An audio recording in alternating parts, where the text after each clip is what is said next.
তোমাদের কাছে আমি তোমাদের বুড়োদা আমার ঝুলি নিয়ে হাজির হয়েছি, ঝুলি থেকে বের করে মজার মজার গল্প শোনাতে। তাহলে আমি ঝুলি খুলছি খুলছি, দেখি আজ তোমাদের জন্য কোন গল্প ঝুলি থেকে বেরোয়। আজ আমি আমার ঝুলি খুলে সুকুমার রচনা সমগ্র থেকে যে গল্পটি তোমাদের শোনাবো বলে ঠিক করেছি সেটি হলো যজ্ঞিদাসের মামা। কণ্ঠে আমি সুমঙ্গল সিং ওরফে তোমাদের বুড়োদা। যজ্ঞিদাসের মামা, তার আসল নামটি যজ্ঞদাস। সে প্রথম যেদিন আমাদের ক্লাসে এলো, পণ্ডিত মশাই তার নাম শুনেই ভ্রুকুটি করে বললেন, যজ্ঞের আবার দাস কি? যজ্ঞেশ্বর বললে তবু না হয় বুঝি। ছেলেটি বলল, আজ্ঞে আমি তো নাম রাখিনি, নাম রেখেছেন খুড়ো মশাই। এই শুনে আমি একটু ফিক করে হেসে ফেলেছিলাম। তাই পণ্ডিত মশাই আমার দিকে তাকিয়ে বললেন, বানান করো যজ্ঞদাস। আমি থতমত খেয়ে বললাম, বর্গীয় জ। পণ্ডিত মশাই বললেন, দাঁড়িয়ে থাকো।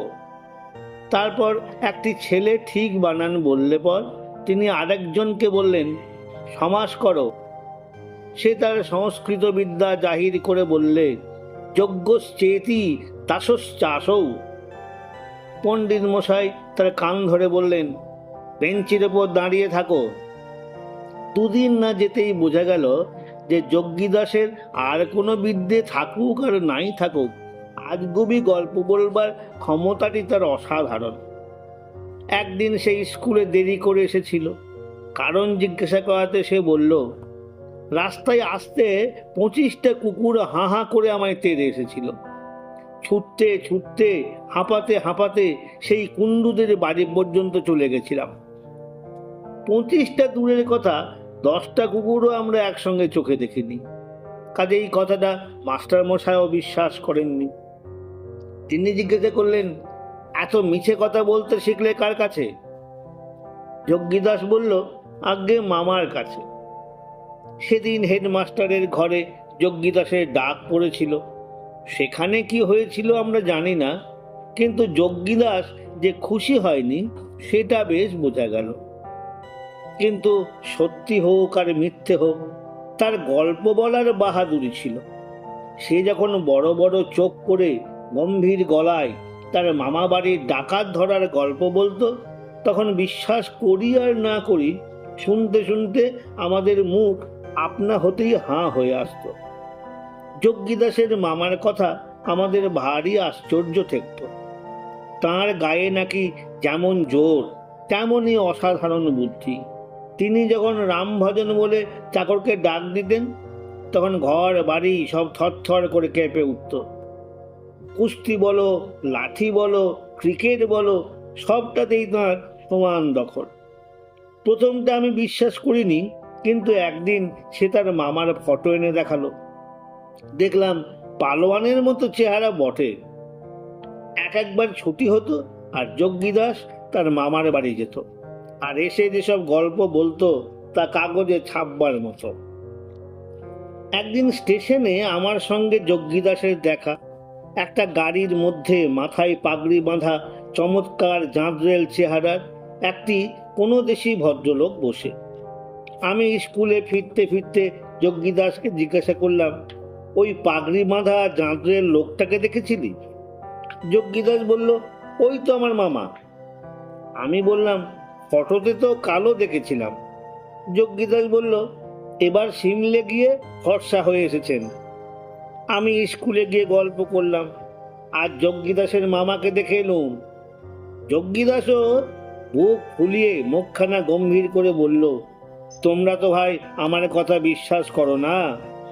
আচ্ছা, না হয় মাঝে মাঝে দু একটা গল্প বলে থাকি, তা বলে কি সবই আমার গল্প? আমার জলজ্যান্ত মামাকে শুদ্ধ তোমরা উড়িয়ে দিতে চাও? এ কথায় অনেকেই মনে মনে লজ্জা পেয়ে ব্যস্ত হয়ে বারবার বলতে লাগলো, আমরা কিন্তু গোড়া থেকেই বিশ্বাস করেছিলাম। তারপর থেকে মামার প্রতিপত্তি ভয়ানক বেড়ে গেল। রোজই ব্যস্ত হয়ে থাকতাম মামার খবর শুনবার জন্য। কোনোদিন শুনতাম মামা গেছেন হাতি গন্ডার বাঘ মারতে, কোনোদিন শুনতাম একাই তিনি 5টা কাবুলিকে ঠেঙিয়ে ঠিক করেছেন। এরকম প্রায়ই হতো। তারপর একদিন সবাই আমরা টিফিনের সময় গল্প করছি, এমন সময় হেডমাস্টার মশাই ক্লাসে এসে বললেন, যজ্ঞদাস, তোমার মামা এসেছেন। হঠাৎ যজ্ঞদাসের মুখখানা আমচির মতো শুকিয়ে গেল। সে আমতা আমতা করে কি যেন বলতে গিয়ে আর বলতে পারল না। তারপর লক্ষ্মী ছেলেটির মতো চুপচাপ মাস্টার মশাইয়ের সঙ্গে চলল। আমরা বললাম, ভয় হবে না, জানো তো কিরকম মামা। সবাই মিলে উৎসাহ আর আগ্রহে মামা দেখবার জন্য একেবারে ঝুঁকে পড়লাম। গিয়ে দেখি একটি রোগা কালো ছোকরা গোছের ভদ্রলোক চশমা চোখে গোবেচারার মতো বসে আছেন। যজ্ঞিদাস তাঁকেই গিয়ে প্রণাম করল।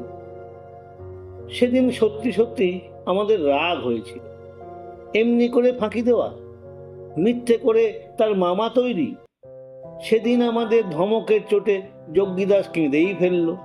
সে তখন স্বীকার করলো যে ফটোটা কোনো এক পশ্চিমা পালোয়ানের, আর সেই ট্রেনের লোকটাকে সে চেনেই না।